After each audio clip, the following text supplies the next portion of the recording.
Tacoma has been a filming location for many movies over the years, including 1990's I Love You to Death and 1999's 10 Things I Hate About You.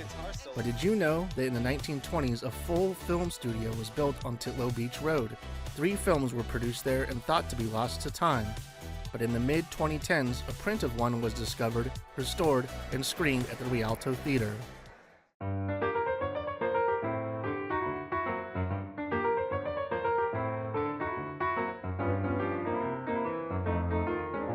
Well, H.C. Weaver was an independent movie producer who had the great idea of making independent films in Tacoma, Washington during the 20s. Once the studio was built on this 5-acre parcel at Titlow Beach Road, 1600 Titlow Beach Road, as a matter of fact, there was also some adjoining bungalows built. The hotel that was across the street, which we call the Lodge now at Titlow Beach, was actually a hotel at that time. It was like capitalization. Okay, let's capitalize on this film studio being here. And they actually drew up a plan, and we have some drawings of that, of Hollywood by the Sea. And it was no doubt going to be envisioned as the Northwest Hollywood. And why wouldn't it be, right? Silent film was a rage. There were many other cities in the United States that were also looking to start up a film production studios, and Tacoma was unique in that they had a successful one. Talking to local historians and museums, they said that Tacoma had a film studio in the 1920s down by Titlow Beach that filmed 3 films, and they were all lost since the 1920s. And a lot of research had been done, but no one had ever been able to track them down. So I started researching under the director's name and found out that Eyes of the Totem still existed at the Museum of Modern Art in New York City. We now think that probably 1 out of maybe 10 of the thousands of silent films that were made actually survive and are viewable today. So when something like this comes along, where it's discovered that a fragment or some bit and you can view it again, it really is something to celebrate. And then when the extraordinary thing happens and you have the opportunity to see an entire feature film, to see the entire work of the artist of their day, it really is amazing. There was a core of people in the community that are already one way or another involved either in history or involved in film as an art form. And so the Team Tacoma, the group that have kind of been working on this, is sort of a balance between historians, kind of academic historians, and then people from our film community and our film history community. Films at the time were hand cranked. The cameras were hand cranked, and as a result, anytime a film was made, there would be a variation in speed, not only because of who was cranking it, but also how they were being directed and told what to do. So as a result, there's a lot of variation in silent film in terms of frame rate. And when we watched the film the first time, a number of us were a bit concerned about the frame rate that we saw it being displayed, which was at 24 frames per second. Since we're the ones showing the film, we're kind of like the projectionist of old. We have the opportunity to slow the projector down or speed it up because the film's in our hands and we're showing it, and the director's not here to tell us what speed. So we came to the conclusion that this film was probably best viewed at about 19 frames per second, which is, I think, what the cameraman probably cranked it at. The main restoration, it should be noted, is more of a musical restoration. So it's more about finding a time code to set in place so a composer can write an original score for it.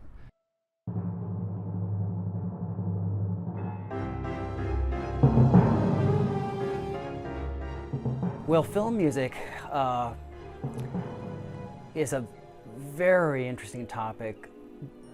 Because of technology, music was being performed live through the late 20s and a little bit into the early 30s. And that's the era that this movie is in. But even in that period, if you study film music from the late 19th century, the 1890s through the end of the 20s, even that was a period of immense growth in the way that scores were treated and performed.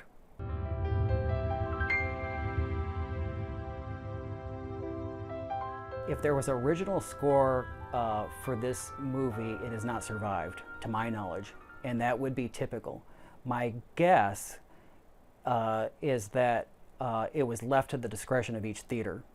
And so what would happen in the silence back then is, say for what I'm calling Miriam's theme, Miriam is the female lead in the movie, the cue sheet might have said lament. And so then the performer or performers would just choose, hey Harry, let's do that number 27 lament. I really like that. And there you go, there's your answer. So there really is no score.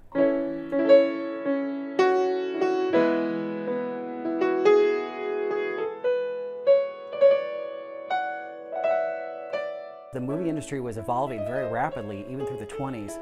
Scores were starting to become more affixed to the movie than they were earlier. It was changing really rapidly. So it is possible that a theme might have been played by a 30-piece orchestra, say for a particular movie, on maybe a 30-piece orchestra, and then in a smaller city, the same theme would be performed as a piano reduction. That was starting to happen too. But the whole industry changed when talkies came in.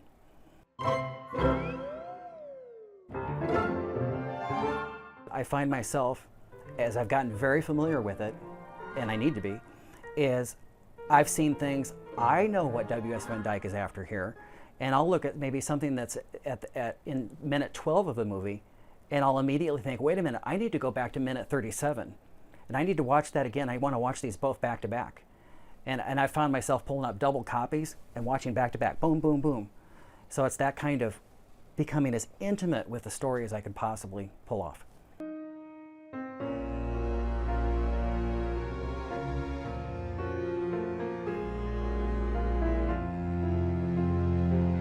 I think we've really seen some artistic liberties being taken with silent films in the last, say, 10 years, just to pick something. It's not, to quote a friend of mine, they're not being treated like museum pieces. They're being treated as living art for us to enjoy today, but to be appropriate. Now that's subjective, but to be appropriate. So the how is very varied. It's understanding, having a good sense and respect of music history, but I also want to tell the story from the director's point of view for a modern audience. And I'm trying to achieve both those things.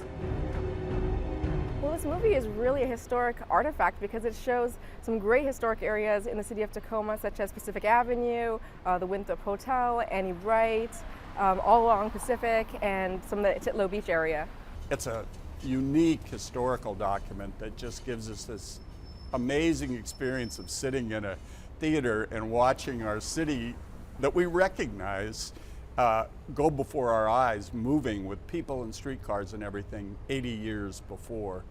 There can't be more than a handful of people in Tacoma that ever saw that site during their lifetime that are still alive today, and there we are looking at it. So just amazing experience.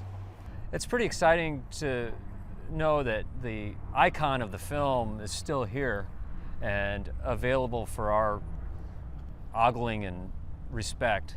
It is an exciting window into the past, and done professionally. It's a quality film. It's a fun story, you know, as far as melodramas go, and it's got an action-packed ending with romance. Yeah. So Yeah. great for the whole family.